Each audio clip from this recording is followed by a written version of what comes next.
Okay, sa pong mapagpalang umaga po sa inyong lahat. Good morning sa bawat isa, sa ating pong mga kapatiran na patuloy pong sumusubaybay sa ating pong programa, sa ating pong live video service. Ano po natin ginaganap po dito, pag-aaral ng salita ng Diyos. Same time, nagkakaroon po tayo ng pag-aawit ng isang song lang po ang awitin po natin ngayon para po sambahin ang ating Panginoon. At bago po lahat, binabati ko rin po ang ating pong mga viewers. Yan po, yung mga Bible studies po natin dito sa Bayongbong. Kina Nanay Shirley Ramirez, isa pong masayahing nanay. At ang kanyang mga anak, na si Angeline, na si Sir Celso, sa kanya pong panganay na babae. Diyan po sa may Bayongbong din po. At binabati ko po kayo, nawa po ay okay po kayo dyan. At patuloy po kayong pagpalain ng Panginoon sa inyo pong buhay. At mamaya-maya lamang ay magkikita-kita po tayo dyan para po sa ating gawain. So binabati ko pong lahat ng ating pong mga viewers na sumusubaybay po dito. At nawa po ay hindi ko man po kayo mapangalanan, pero alam ko po na kayo po ay laging nandyan upang subaybayan ang ating pong programa. Sige po, bago po tayo mag-aaral ng salita ng Diyos, tayo po ay umawit po muna. Awitin po natin ang awiting A Pure Heart. Saba't kailangan po natin ng puso na dalisay sa harapan ng Panginoon. Sige po, tayo po ay umawit po muna.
po, tayo po'y manalangin. Panginoon, maraming salamat po, Lord God, for this morning. Thank you so much, Father, for all your goodness, O God, that you done in our lives, O God. Thank you for being so good and for protecting us, Father.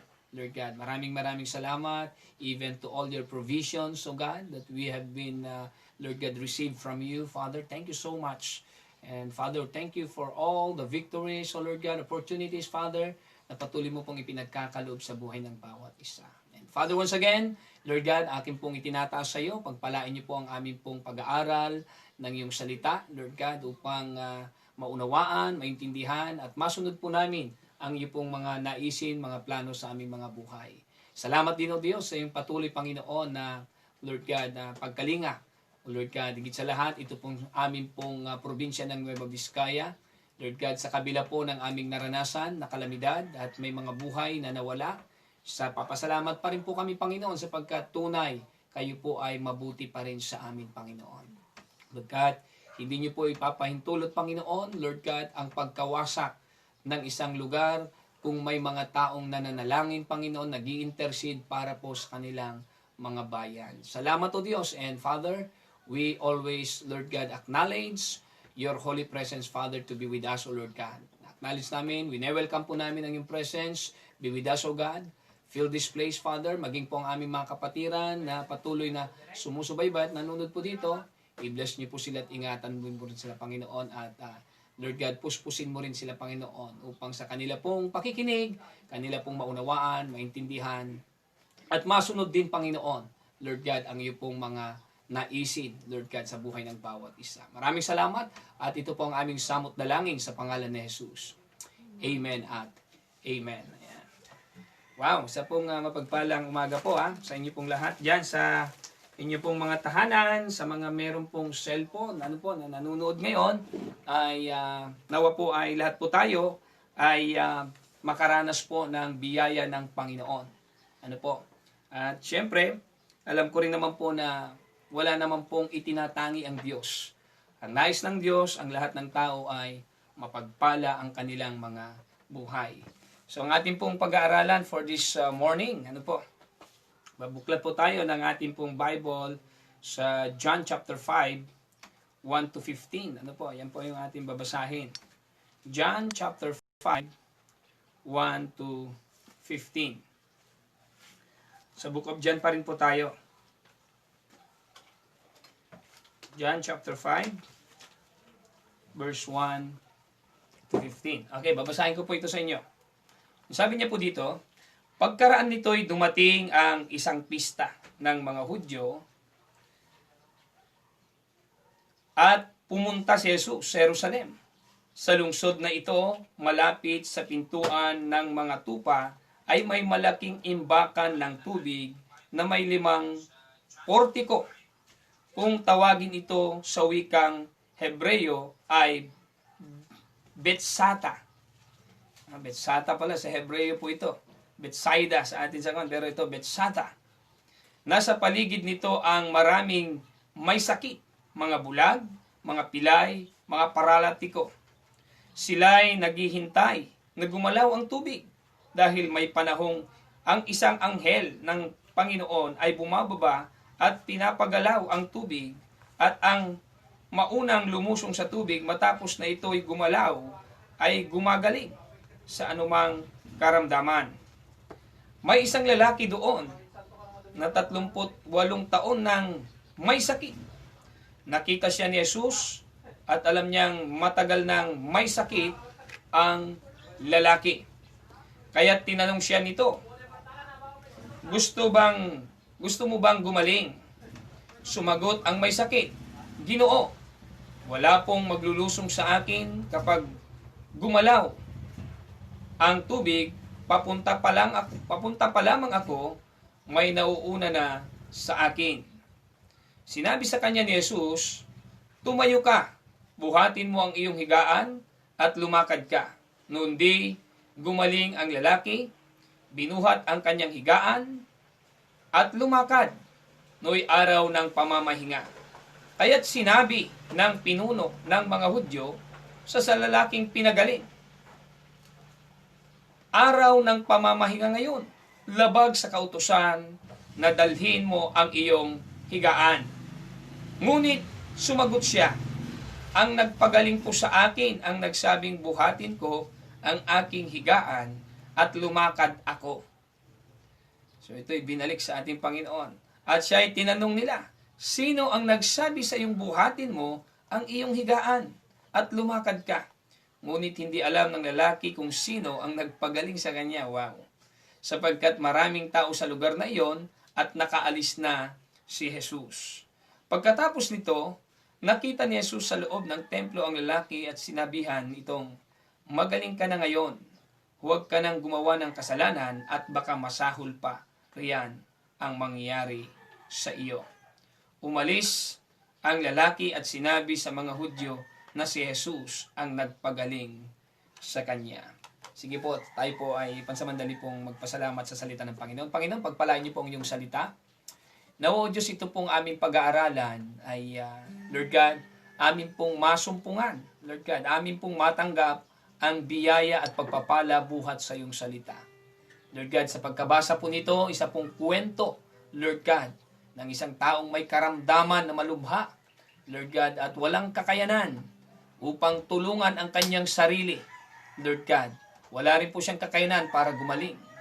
Pero this time, Lord God, ipapakita mo sa amin, Panginoon, na kayo po ay laging handang magpagaling, Lord God, sa sino man, Panginoon, na nangangailangan ng kagalingan. Nawa, O Diyos, ito pong aming pag-aaralan, magbigay ng kaunawaan. Mauunawaan namin, O Diyos, hindi lamang po physical na kagalingan, kundi higit sa lahat ang aming spiritual na kagalingan. Lord God, ang aming pong bayan, ang aming bansa, Lord God, ay may karamdaman. Nangangailangan po ng iyo pong, Lord God, ng iyong salita, ang salita mong nagpapagaling, Lord God. At kapag meron ka pong sinasabi, iniuutos, at kami po'y sumunod, ang bayan na ito, ang bansang ito, ay gagaling sa kanyang karamdaman. Tunay nga, O Diyos. And Father, I pray, O Lord God, ng bawat Pilipino, ng bawat Kristiyano, ng bawat nilalang, Panginoon, matutong tumawag sa iyo, magpakumbaba, manumbalik, Panginoon, at tumalikod sa kanilang mga kasalanan. Maraming salamat. And once again, Father, i-bless mo rin ang iyong lingkod, Panginoon, nawa, Panginoon, maihayag, maituro ang iyong salita, Lord God, ng may kalinawan, at magbigay ng aral sa bawat isa po sa amin, at ma-challenge po kami na sumunod sa iyong pinapagawa. Thank you so much, Father. And once again, the glory and honor will be belongs to you, now and forever. In Jesus' mighty name we pray. And everybody says, Amen at Amen. Ayan. So ito pong ating pag-aaralan ay it's all about healing. Ayan. Ano po? Ito po yung kagalingan. Sapagkat sa buhay po natin, hindi po tayo exempted sa mga karamdaman na nararanasan ng mga tao sa mundong ito. Pero salamat sa Diyos sapagkat kapag ikaw po ay isang mananampalataya, meron pong Diyos na nag-iingat at nangangalaga sa atin. Ano po? Higit sa lahat, nagpapagaling. Ayan. Kung kilala mo ang ating Panginoong Yesus, siya po ay hindi lamang po Diyos na tagapagligtas, kundi siya rin po ay nagpapagaling. At meron din po siyang, meron din po tayong benepisyo doon sa Cross of Calvary. Ang sabi niya po doon, sa pamagitan ng kanyang mga sugat, mga latay na tinanggap, ay nagsigaling tayo. Ayan. So ito pong ating first na may mga tanong po dito. Sabi niya po dito, what does the invalid response to Jesus? Question in verse 7 reveal about the invalid attitude toward himself and towards healing. Yan po yung unang tanong. How should he responded? Ano po? Ito po yung tanong. May dalawa pong tanong dyan. Sa verse 7 po siya. Ano po? Tignan po natin ang verse 7. Sumagot ang may sakit, Ginoo, wala pong maglulusong sa akin kapag gumalaw na ang tubig. Papunta pa lamang ako, may nauuna na sa akin. Ito po yung sagot nung may karamdaman. Samantalang po ang tinatanong ng Panginoon po dito. Ano po? Pero simulan po natin, basahin muna bago natin marating yan. Simulan po natin ang verse 1. Sabi niya dyan, pagkaraan nito'y dumating ang isang pista ng mga Hudyo. Ito po ay may kapistahan ng mga Hudyo at pumunta si Jesus sa Jerusalem. Sa lungsod na ito, malapit sa pintuan ng mga tupa, ay may malaking imbakan ng tubig na may 5 portiko kung saan, sabi niya dito, kung saan tawaging ito sa wikang Hebreo ay Bethsata. Ayan, Bethsata. Ano ba dyan sa inyo? Bethesda. Ayan. Mas kon po tayo, Bethesda. Pero sa Hebreo, sabi niya dito, Bethsata. Nasa paligid nito ang maraming may sakit. Mga bulag, mga pilay, at mga paralatiko. Ang bihira. Sa dami po nito. Ano po? May bulag, may sakit. Ano po? Iba-ibang karamdaman po ito. Nakapaligid. Ano po? May pilay at may mga paralitiko. Sila ay naghihintay na gumalaw ang tubig. Pambihira, ano po? Parang hinihintay po nila ito na pag gumalaw na ay mag-uunahan. Dahil sa kung sino daw mauna, siya ang gumaling. Ito po ay ang totoo po ay illusion. Ano po? Hindi po siya man talaga. Kasi minsan kahit tayo po, pagka tayo po may mga karamdaman, kung saan po tayo pumupunta, ano po, marami din po tayong Bethesda. Ano po? Marami din po tayong Bethsata na pinupuntahan. May mga bundok na naghihimala, may mga ilog na naghihimala. At ang tao sa kagustong gumaling ay pumupunta po yan. Ano po? At kung saan po yung nababalitaan natin na nagpapagaling, abay pumupunta tayo. Ano po?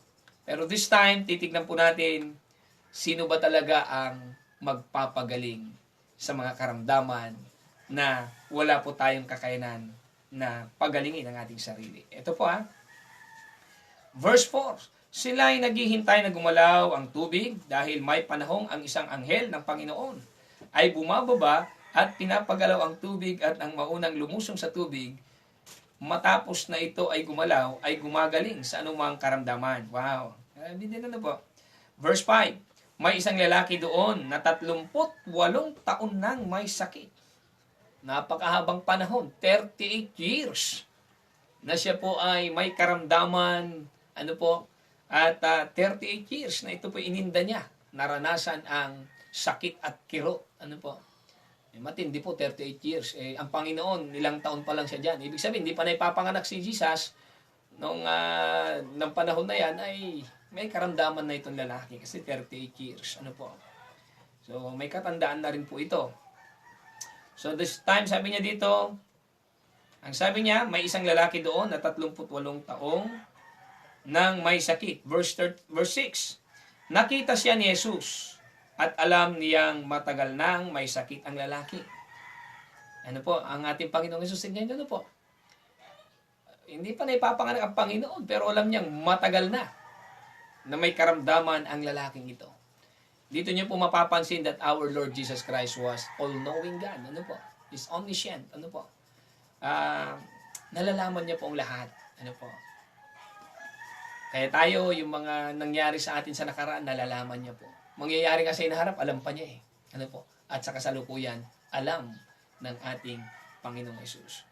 Alam niya po ang lahat ng ito. Kaya sabi ng Panginoon, nung nakita niya itong lalaki na ito na matagal nang may karamdaman, lumapit ang Panginoon, kaya tinanong niya itong tanong ng ating Panginoong Hesus. Gusto mo bang gumaling? Napakaganda naman na tanong. Ang tanong lang po dito ay, gusto mo bang gumaling? Kung kayo po ang tinatanong ng Panginoong Hesus at kung kayo po ay may karamdaman, ano po ang inyong isasagot? Gagayahin niyo ba ang pagtugon ng isang paralatikong ito? Ano ba ang kanyang tugon? Tingnan niyo po, pansinin niyo ang tugon niya sa verse 7. Sumagot ang may sakit, Ginoo, wala pong maglusong sa akin kapag gumalaw na ang tubig. Papunta pa lamang ako, may mauuna na sa akin. So itong may sakit na ito, itong may karamdaman na ito, ay wala daw pong maglusong sa kanya pag gumalaw na yung tubig. Ang layo nung kanyang sagot. At minsan po, pagka may sinasabi ang Diyos sa atin, ay iniiba rin po natin minsan. Lumalayo tayo, lumilihis tayo. Ito yung sinasabi ni Pastor Ram, na yung direction niya ay napupunta sa iba. Napupunta sa iba. Kumwari, north talaga yung tinatahak, biglang magsa-south. Pag may pinapagawa may tinatanong ang Panginoon, ay sagutin mo lang kung ano po yung tinatanong. Parang kung lang yan. Yung mga taong magaling magpaikot. Ayan. Kaya tingnan po natin, pagka nagtuturo sila ng Biblia, tingnan nyo na hindi ito lumiliko. Kailangan tumbukin po natin kung ano po ang tamang sagot. Ayan. Kaya sabi niya dito, wala daw kasing maglusong sa kanya. Kaya ito po yung tanong kanina. Sabi dyan sa verse 7, i-reveal about the invalid attitude. Sabi pa dito, what does the invalid response to Jesus question in verse 7? Invalid. Kasi nga hindi naman yun ang tinatanong ni Lord. Bakit hindi ka makalusong? Hindi naman yun ang tanong. Kasi wala hong magbuhat sa akin. Ano? Hindi ho yun. Ang tinatanong lang ng Panginoon dito kung gusto niyang gumaling. Ngunit, ang kanya pong, sabi nga po dito, reveal about the invalid attitude toward himself and towards healing. Ano po? Yung kanya pong attitude patungkol sa kanyang sarili. Parang sinabi niya na, talaga sabi niya, about invalid attitude toward himself. Sabi niya, parang nagse-self-pity rin ito. Ano po? Kasi sabi niya, hindi niya kaya at wala pong tumutulong sa kanya. And towards healing. Patungkol din po sa kagalingan. How should he have response? Jesus asked the sick man in verse 6. Ano po? Doon po nagtanong, do you want to be healed? At what the man said was not yes. Instead, he explained a tragic situation, how he is able not to go into the pool every time it is stirred, saying. Ayan. So ito po yung nangyari. Ano po? Instead na sabihin niya pong gusto ko po, yes po, gusto ko pong gumaling, gusto ko po, yung dapat ng kanyang sinabi. Pero ang sagot niya po ay instead na masabihin niya pong yes, ay nag-explain ng mga pangyayari sa kanyang buhay, yung tragic situation niya, walang tumutulong sa kanya, kung ano-ano na, ano po. Minsan po ganyan ang tao, ano ho. Mas magaling na, ito kasi, ganyan kasi, ano ho. Walang pag-amin. Tingnan niyo si Adan, nung sinabi, Adan, kinain mo ba? Sagot lang naman niya, opo, nakain ko po.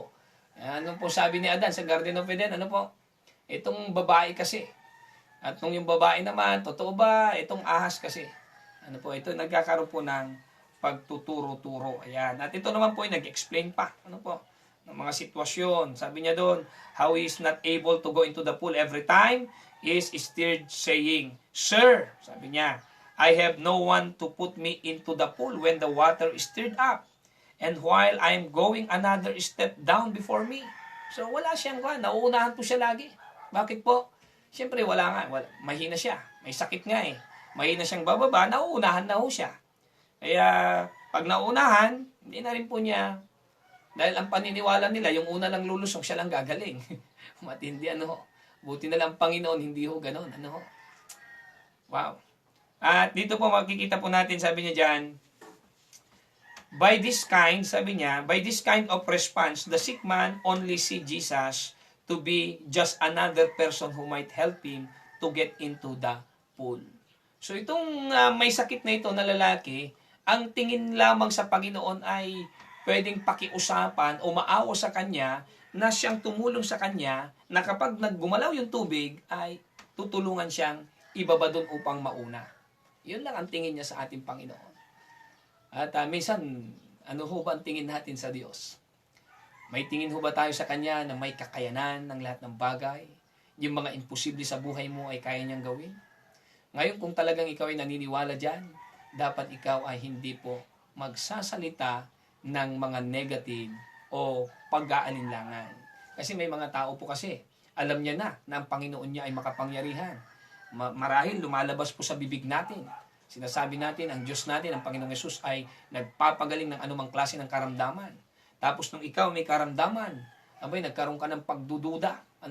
Yung words na lumalabas sa atin, hindi natin nababantayan, ay meron pong doubt. Nawa po ay yung karakter na ito ay mawala po sa buhay natin o yung attitude na yan, yung paano po tayo mag-response, lalo na sa salita ng Panginoon. Kasi ang salita ho ng Panginoon, ang kakailanganin niya po dyan ay pananampalataya, pagtitiwala, maniwala ka sa salita ng Diyos na walang pag-aalinlangan. Kaya inawit natin kanina, yung a pure heart, yan ang nais ng Panginoon. A pure heart, tapos undivided heart. Ano po? A heart that follows right after thee. Ayan. Yung puso talagang handang sumunod sa Diyos, sa puso ng Diyos. Sapagkat laging hinahanap ng Diyos ang pananampalatayang walang pag-aalinlangan. Ano ho? So yan po yan. Ito, ang tingin lang ho nung may sakit ay si Jesus lamang po ay pwedeng tumulong sa kanya na dalhin siya doon sa loob ng pool, para mauna. He doesn't see Jesus as a potential healer. Yun ang masaklap. Hindi niya po nakita ang ating Panginoong Yesus, hindi niya po na-acknowledge na ang Panginoong Yesus ay isa siyang may kakayanang magpagaling. Hindi niya po nakita ito. And just most of us today, He is limiting the power of God. Nalilimitahan natin ang kapangyarihan ng Diyos. At saan ba parte ng buhay natin yan? Kung tayo po'y magnilay-nilay, pwede po nating tingnan, saan ba tayo nagkaroon ng ganong pag-aalinlangan, kawalan ng tiwala sa ating Diyos. Yung time na napasigaw ka na mamamatay na tayo. Ayan. Pagka tayo po nakakaranas po ng mga aksidente, mga dilubyo, lumalabas sa bibig po natin, ay mamamatay na tayo. Nalala niyo po yung pinag-aralan natin nakaraan, yung sa unos, nung nasa bangka ho sila, ayun sumisigaw na ho sila. At punong-puno sila ng takot, kung ano-ano na po ang pwedeng lumabas sa bibig nila. Pero nung nagsalita ang ating Panginoon, kasama po nilang Panginoon, napakalman niya po ang lahat. At ang sabi ng Panginoon, bakit kayo natakot? At sabi niya doon, nasaan ang inyong pananampalataya? Napakaliit ng inyong pananampalataya. Nawa po ay hindi po tayo maging gano'n. Kaya dapat po ay mapagtibay ang ating pananampalataya. Lalo na po sa salita ng Panginoon. Okay. The sick man should have responded yes. Ito pong may karamdaman, ang dapat niya pong tugon sa ating Panginoong Yesus ay yes. Y-E-S. Yes. Nais mo bang gumaling? Dapat ang sagot po dito ay yes na yes po, Panginoon. Ayan. Right away to Jesus, because this kind of attitude shows that He is willing to be healed at once, not accusing Himself of His misery. Ayan. Dapat ganito daw po tayo, right away. Dapat ganun kabilis ang pagtugon sa Panginoon pag tinatanong niya. Because, sabi niya, this kind of attitude shows that He is willing to be healed at once. Ganun po siya, dahil talagang gusto mong gumaling. At ang pangyayari po dito ay, sabi niya dito, not excusing himself. Excusing himself of his misery. Na hindi niya sinasabi na, hindi, wala kasing magbaba sa akin. Ang tanong lang naman, gusto mong gumaling. Ang layo talaga, Nawa po kapag may sinasabi po ang Biblia dyan, huwag na po nating ilayo. Andyan na, tinutumbok na ng Panginoon, tinatanong niya sa iyo, eksakto yung iyong pangangailangan. Huwag mo nang paikutin. At ganyan, minsan, parang yung mangungutang lang, Pag may mangungutang, kung ano-ano pa sasabihin sa iyo, sasabihin niya sa iyo na gumagwapo ka, yan. Gumaganda ka, ang bait-bait mo, mga ganyan. Maya-maya, sasabihin niya sa iyo, pwede bang makautang? At minsan may mga ganyang tao. Pero nawa po ay tayo po ay matuto po dito sa kalalagayan ng may sakit na ito. Okay? So kapag may mga sinasabi pong Panginoon dyan, lalo na sa kanyang salita, paniwalaan mo na kapatid. Sabi mo, Lord, yes po Panginoon. Inaangkin ko po ang iyong blessing na yan. Pag sinabi ng Panginoon, sa pamagitan ng aking mga latay, nagsagiling na kayo, ang tugon mo dyan, opo, Panginoon, salamat po sa kagalingan. Magpasalamat ka na. Po? Okay. Another question. What was this man greatest need? Ano ba yung pinaka-pangangailangan ng lalaking ito? Of course, alam natin na yan. Ang kanyang pangangailangan is healing. Pero alam ko naman po na hindi po tayo pare-parehas ng pangangailangan. Meron naman pong hindi nangangailangan ng healing ngayon. Meron naman po nangangailangan ng financial. Most of, talaga naman, pinakamarami ho. Most of us, ang pangangailangan po talaga ay yung minsan po, money. Malaking pangangailangan yung pera na yan. At sabi niya dito, what do you think is your greatest need? So, ano yung pangangailangan ng lalaki dito? Ano po yung pinaka-pangangailangan niya? Ito po yung pinaka-top na need ng lalaki. At ano naman, sa iniisip mo, ang iyong pangangailangan ngayon? Ano po, pinaka-top na pangangailangan mo? Okay. The sick man in the pool needed healing. So, healing po ang kailangan Yan po ang greatest need nung lalaking may sakit. The Bible says that he was paralytic. Ano po? Paralytiko po siya for 38 years. So, napakatagal pong taon. Kung kayo po ay nakaratay ng 38 years, parang ayaw mo nang mabuhay niyan. Ano? Kasi niinda mo ang karamdaman at wala pong tumutulong sa iyo. Kasi wala hong tumutulong sa kanya. Kasi kung meron po, sana meron pong umalalay sa kanya doon para maunang maipagalaw. Pag nagalaw na yung tubig, ano? Kasi yun ang paniniwala nila. Ano? At yan po nangyari. So, the Bible says that he was paralytic for 38 years. Even before Jesus was born. Wow. He needs healing to put an end to his misery. So, ang kailangan niya po para matapos ng kanyang paghihirap ay kagalingan. Sa atin po minsan, ano? Kapag meron po tayong mga problema, pinagdadaanan sa buhay, hirap sa buhay, para gustong tapusin na yung kanya pong paghihirap, ay naglalagay po ng tali sa taas, itatali ho na ganyan, tapos lalagay yung kanyang leeg, papatong sa silya, sisipain yung silya, at yun na. Nagiging hudas na ho siya, no? Nagbibigti. Iba naman ho ay naglalason. Yung iba naman, nagpapabunggo.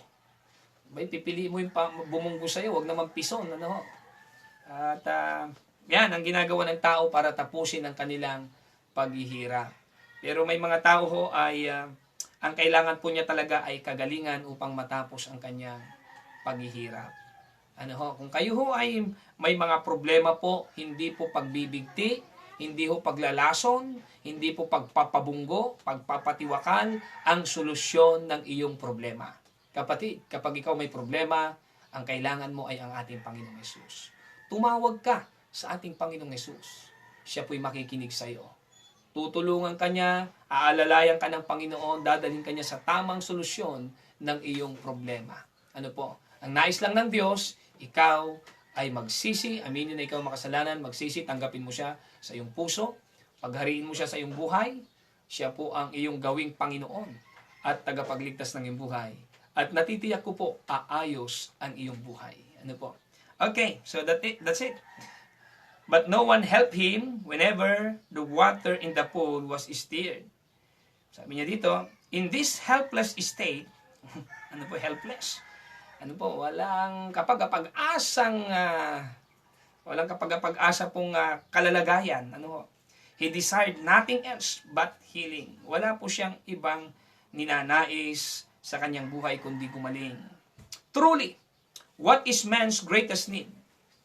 Sa ngayon po, ano po ang totoong pangangailangan ngayon ng tao? Greatest need ng mga tao. Una po is money. Bakit? Pera. Pera, marami kasi magawang pera. Tama po ba? Ang pera, minsan napapangiti mo yung tao pag binigyan mo ng pera eh. Akala mo, pagka binigyan mo ng pera yung isang tao, kahit gano'ng kasungit yan, biglang magiging mabait sa'yo. Ano ho? Mahalata mo talaga, no? Na minsan ang pera po ay, pero hindi po siya yung joy na pwedeng ipakita niya sa iyo, yung ugali na yan ay pansamantala hanggat may pera kang binibigay. Pag wala ka nang binibigay, tiyak ko po iba nang magiging mukha niyan sa iyo. Pero salamat sa Diyos dahil ang tunay po na dapat na pangangailangan ng tao ay ang ating Panginoong Hesus. Ano po?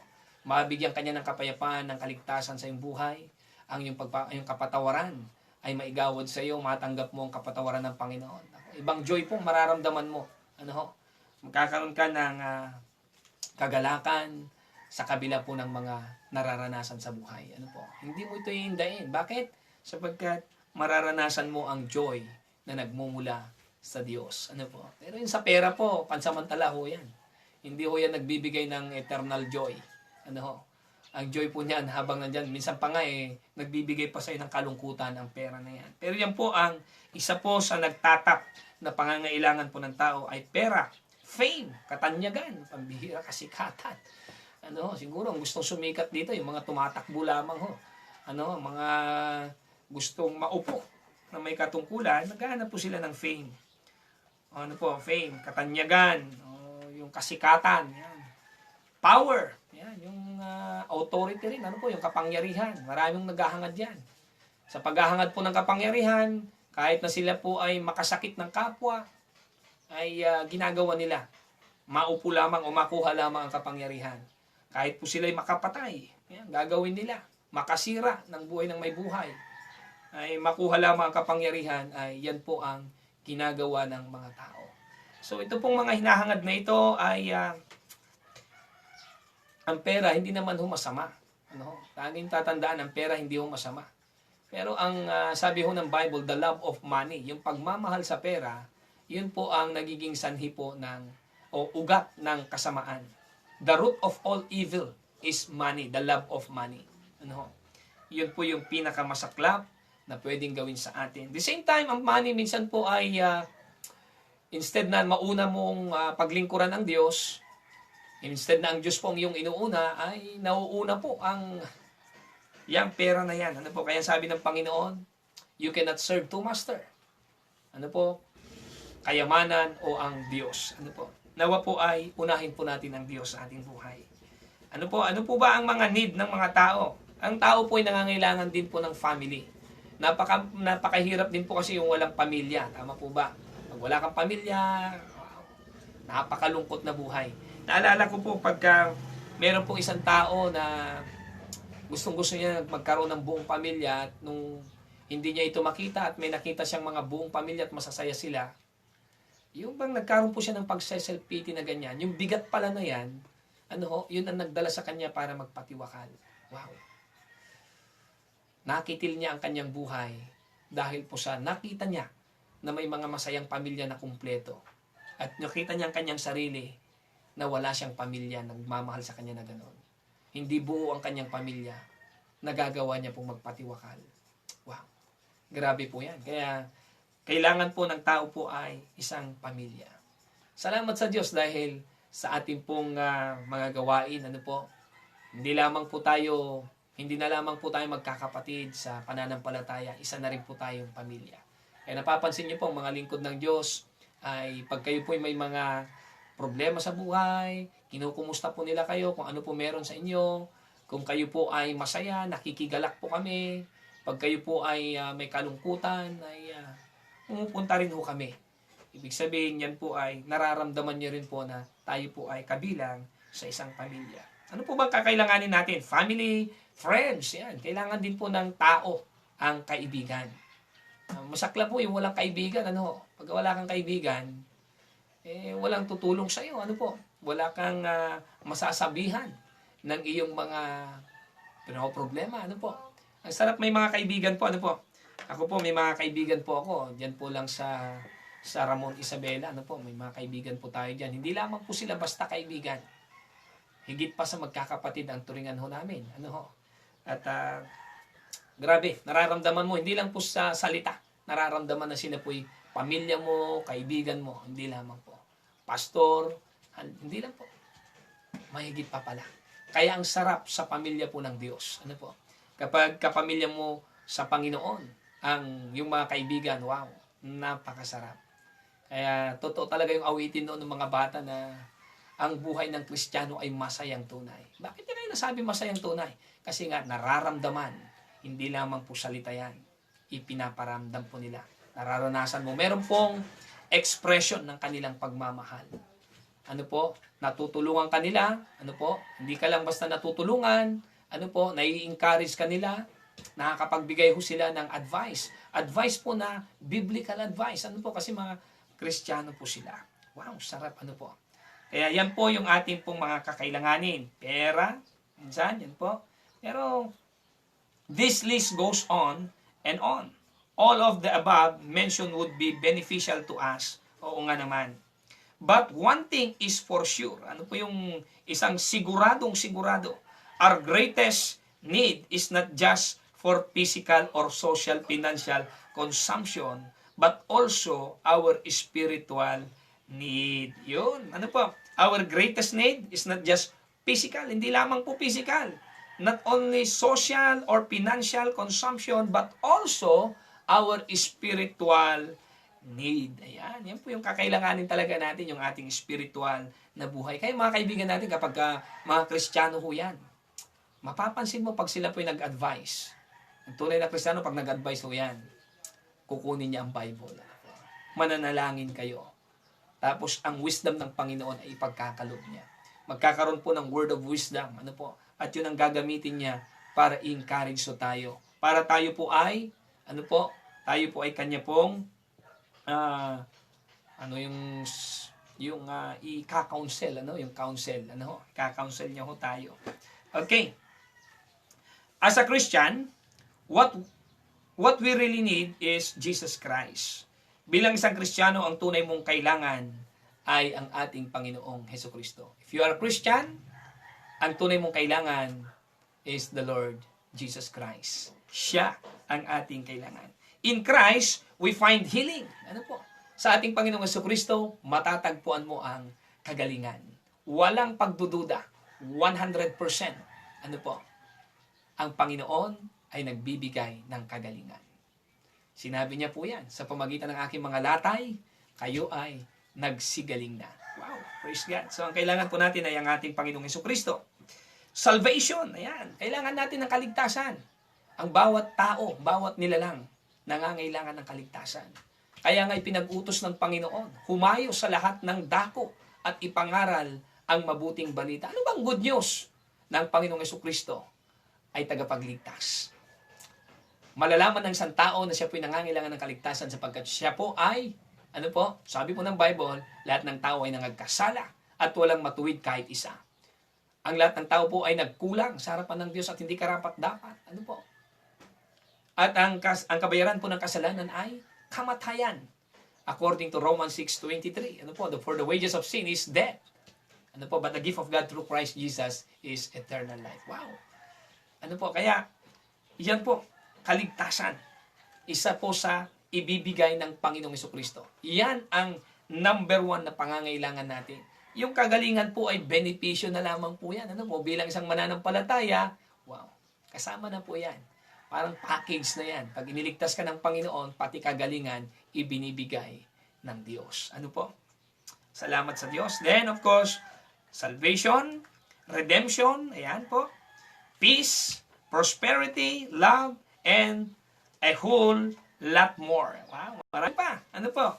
Hindi lamang po redemption, peace, prosperity, love, and a whole lot more. Wow, ang dami.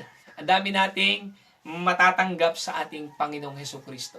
Hindi na po natin mapangalanan. Napakarami po natin pwedeng matanggap sa ating Panginoong Hesukristo. For to Him, nothing is difficult unto Him. Ano po? Wala pong mahirap sa Diyos. Kaya minsan po ay patuloy kong inaawit yung walang mahirap sa iyo. Ikaw ang Panginoon na makapangyarihan. Walang mahirap sa iyo. Pag sinasabi mo yan sa Panginoon, paniwalaan mo kapatid, walang mahirap sa Diyos. Lahat ng iyong kakailanganin, ito man ay imposible na matanggap mo o imposible na gawin ng isang tao. Sa Diyos, walang imposible. Hinihintay lamang ng Panginoon ang pagbubukas mo sa iyong puso upang siya po'y pumasok at maghari sa iyong buhay. Kumakatok ang Panginoon. Nagtatanong ang Diyos, nais mo bang gumaling? Nais mo bang maligtas? Nais mo bang mapatawad ang iyong kasalanan? Wow, kapatid, panahon na para kilalanin, tanggapin, paniwalaan, panampalatayanan ang ating Panginoong Jesucristo sa iyong buhay. Bigyan mo ng pagkakataon. Makikita mo kapatid, yung magulo mong buhay, yung rough road na buhay mo, ano po, bako-bakong buhay mo ay makakaranas yan ng pag-aayos ng Panginoon. Ano po, itong bayan po natin, itong probinsya natin, dati po yan, bako-bako mga daan, rough road ho yan. Pero ngayon, halos nasisimento na ho lahat. Ano po, kung itong, sabi nga kung ang mga ama ninyo, ano po, dito sa lupa, masama, sabi niya, marunong magbigay ng mabuti. How much more ang inyong amang nasa langit? Ano po? Mas lalo po ang ating Diyos Ama na nagmamahal sa atin ng lubos. Ibinigay niya ang kanyang bugtong na anak. Ano po? Upang sino mang sumampalataya sa Kanya ay hindi na po maparusahan kundi magkaroon ng buhay na walang hanggan. Praise God. Ano po? At para matapos na po tayo, sabi niya po dito, like the sick man in the pool, he did not need to go into the water to be healed. Ano po? Ito pong bulag na ito, itong bulag, ito pong may sakit na ito, itong sick man. Ano po? Itong may karamdaman na ito, ay hindi niya na po kailangan pumunta po doon sa pool. o lumubog man lamang sa tubig o makipag-unahan para po gumaling. Ano po? The only thing he need is Jesus Christ. Ang tanging kailangan niya po ay ang ating Panginoong Jesucristo. Ano po? Ang ating Panginoong Hesus lamang ang kanyang kailangan para siya po'y gumaling. Hindi kailangan makipag-unahan. Ano po? Hindi porke may humingi na ngayon ng kagalingan, hindi ka nagagaling. Baka sabihin natin, kung sino maunang manalangin na may karamdaman, siya ang unang gagaling. Hindi ho. Lumapit ka sa Panginoon. Kahit sabay-sabay ho tayong lahat, kung tayo po'y may karamdam at lumapit, sabay-sabay din ho. Kayang-kaya ng Panginoon. Walang mahirap sa Diyos sa ating mga kagalingan. Yung nga lang po, pansinin nyo rin po, may mga sinasabi ang Panginoon na kailangan mo rin gawin. Ano ho? At nawa po ay gawin po natin. Jesus came not as a great philosopher or educator. Jesus came as Savior to save us from eternal damnation because of sin. Ano po? Ang Panginoong Hesus po ay, sabi niya dito Jesus came not as a great philosopher or educator. Hindi po siya magaling na tagapanturo, na pumunta, sabi niya dito, kundi sabi niya, Jesus came as Savior, tagapagligtas. Ano po, saan po niya tayo ililigtas? Doon po sa walang hanggang kapahamakan, walang hanggang kaparusahan, dahil po sa kasalanan. Yan po ang pinakasanhi ng kanyang pagparito upang tayo iligtas sa walang hanggang kaparusahan. Jesus Christ is man's greatest need. Ang ating Panginoong Jesucristo ang siyang pinakakailangan, the greatest need ng tao. The world needs Jesus Christ. Ang mundong ito po, ang kailangan po nila ay ang ating Panginoong Jesucristo.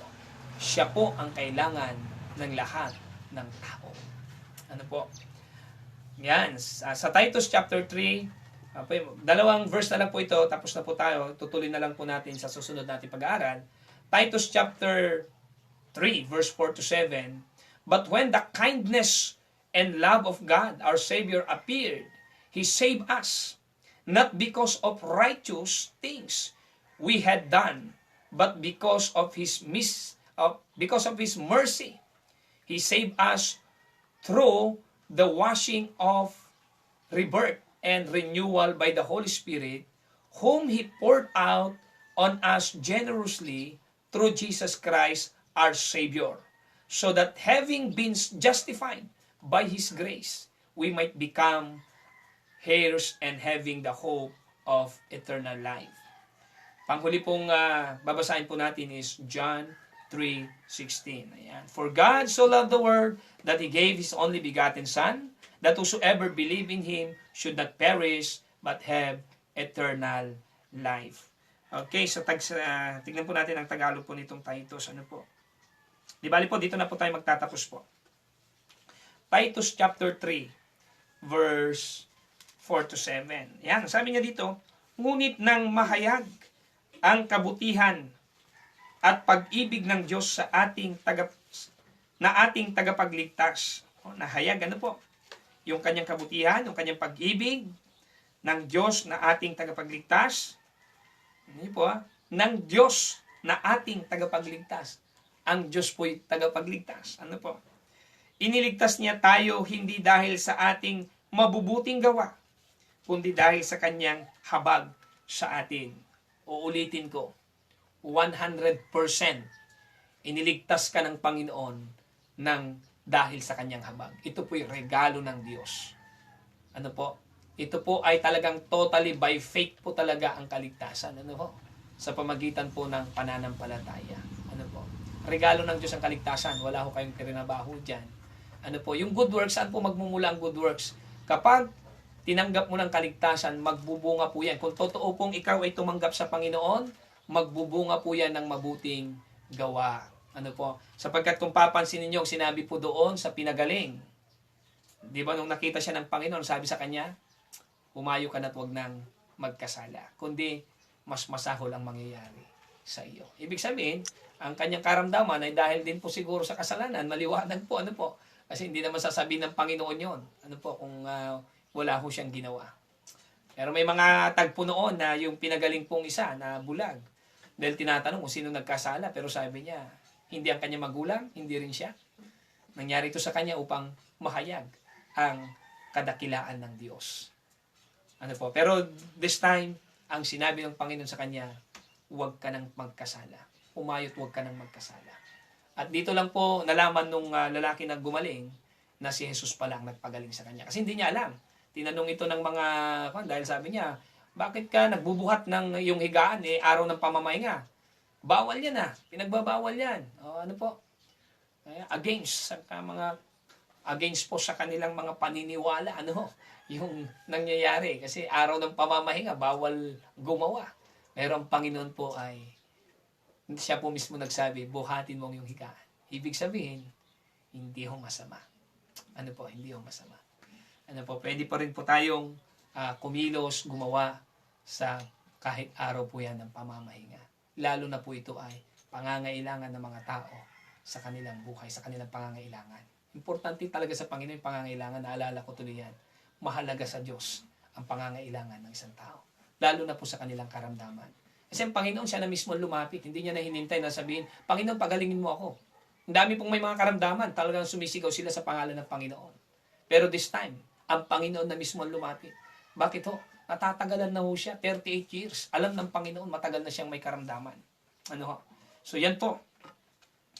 At ang sabi niya dyan, inililigtas niya tayo hindi dahil sa ating mabubuting gawa. Yan po'y maliwanag. Kundi dahil sa kanyang habag sa atin. Wow. It is not by your good works kaya ka naligtas. It is because His grace. It is because of His grace. Tayo iniligtas niya sa pamagitan ng Espiritu Santo na naghugas sa atin upang tayo ipanganak na muli. Kaya pala itong sinasabi ng Panginoon, unless a man be born again, he cannot see the kingdom of God or he cannot enter into the kingdom of God. Pagka hindi ho daw tayo na ipanganak na muli, hindi natin makikita ang kaharian ng Diyos. Hindi tayo makakapasok sa kaharian ng Diyos. At hindi rin dito naunawaan ni Nicodemus. Tingnan niyo po yung sagot niya. Yung naabot lamang ng kapangunawa ni Nicodemus nang sabi niya, Panginoon, sabi niya,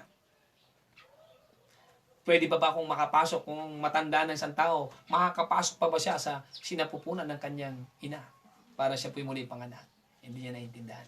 Ang ipinanganak sa laman ay sa laman, pero ang ipanganak sa espiritu ay sa espiritu.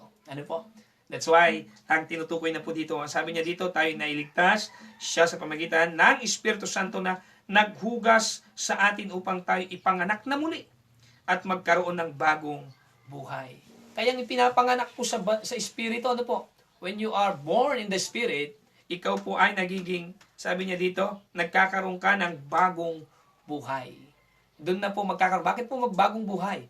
Kasi the old has gone, the new has come. Bakit? Kapag nakipag-isa ka kay Kristo. 2 Corinthians chapter 5 verse 17. Sabi niya doon, therefore if anyone is in Christ, he is a new creation. All things are passed away. Behold, all things become new. Ayan po ang kagandahan. Verse 6. Masaganang ipinagkakaloob ng Diyos sa atin ang Espiritu Santo sa pamagitan ng ating tagapagligtas na si Jesu Kristo. Wow, masagana, hindi talaga kuripot ang Diyos. Sabi po diyan, masaganang ipinagkakaloob ng Diyos sa atin ang Espiritu Santo sa pamamagitan ng ating tagapagligtas na si Jesu Kristo. Kaya ang kailangan talaga ng tao ay ang Panginoong Jesu Kristo. Jesus Christ is our greatest need. Lahat ng tao, ito po ang kanilang greatest need. It is our Lord Jesus Christ. Upang maging ang banal na Espiritu. Ang kapuspusan ng banal na Espiritu, ang kapanganakan, na muli, kapanganakan sa Espiritu ay matatanggap natin through our Lord Jesus Christ. Last verse, upang tayo'y gawing matuwid sa pamagitan ng kanyang kagandang loob at tayo'y maging tagapagmana ng nating buhay na walang hanggan. Ano po sabi niyan? Upang tayo'y gawing matuwid. Paano tayo nagiging matuwid? Dahil nga po dyan sa ating tagapagligtas natin Panginoong Jesucristo, ipinagkalob sa atin ang Espiritu Santo at nagkakaroon po tayo ng bagong buhay. Ano po sabi niya dyan? Ang dahilan ay upang tayo'y gawing matuwid. Kaya kailangan natin ipanganak sa Espiritu. Magkakaroon ka ng bagong buhay. Pakikipag-isa sa ating Panginoon. Because of our Lord Jesus Christ. Dahil po sa Kanya, sabi niya, ang dahilan ng lahat ng ito ay upang tayo'y gawing matuwid. Sa pamagitan ng Kanyang kagandahang loob at tayo'y maging tagapagmana Wow, tagapagmana. Sarap may mana. Ano ho? At sabi niya, nang inaasahan natin, ano yung inaasahan po natin? Buhay na walang hanggan. Iyan. So, napakasarap po yan. Ito pong naibigay kong scripture, pwede niyo pong ulitin, basahin. Titus chapter 3, verse 4 to 7. And of course, John 3:16. At yung ating pong scripture kanina, ang John chapter 5. Ano po? 1 to 15. Basahin niyo po yan, pag-aralan niyo po, nawa po ay matanggap niyo po yung mga message ng ating pong pinag-aaralan. Sige po, tayo po ay pansamandali pong yumuko, tayo po ay manalangin.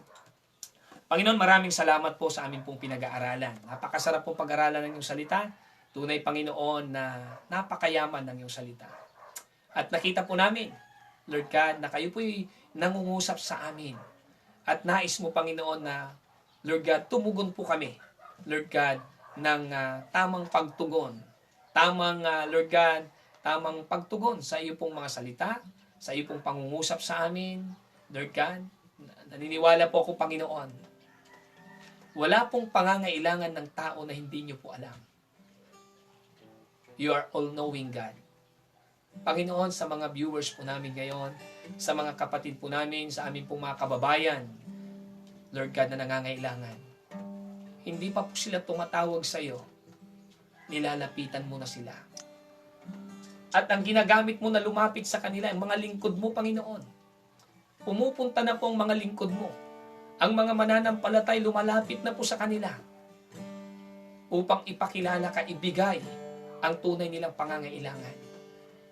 Lumalapit po sila at ipinapakilala ang Panginoong Jesucristo sa kanilang buhay. Gayon lamang, Panginoon, minsan ay hindi po nila nahaharap. Sapagkat ang nais nila ay yung nakikita po nila. Kung ang Panginoong Jesucristo ang aming ipasasabihin, hindi po nila ito basta-basta po tinutugunan. Pero kapag ang ibinigay po namin ay mga physical na pangangailangan lamang, katulad ng pera, tumutugon po sila kaagad. At parang welcome na po kami. Pero kapag ang Panginoong Jesucristo lamang ang aming binabanggit, may mga tao po, Panginoon, na hindi po naniniwala. That's why, Father, I pray, O Lord God, ng mga tao po, mga kababayan po namin, makita nila, hindi pera ang aming number one na pangangailangan, kundi ang aming Panginoong Jesucristo. Ang Panginoong Jesucristo lamang, Lord God, ang katugunan ng lahat ng aming pangangailangan. Father, maraming salamat sa iyo. Pagpalain mo, Panginoon, ang aming pong mga viewers. I-bless mo po sila, tugunin po ang kanilang mga pangangailangan.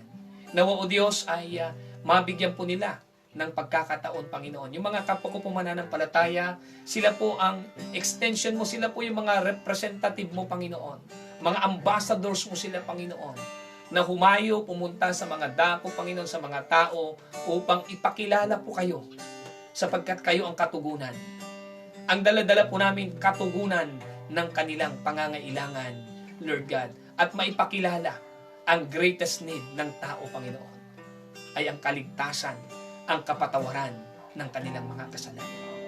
Lord God, maraming salamat. And once again, Father, we give you all the glory, the honor, and praise. In Jesus' name, Amen at Amen. God bless you all po. Ako po si Pastor Rudy Peralta, nang muli pong namamaalam sa inyo. Sa lahat po ng aming pong viewers at sa lahat din po ng mga sumusuporta, God bless you all po.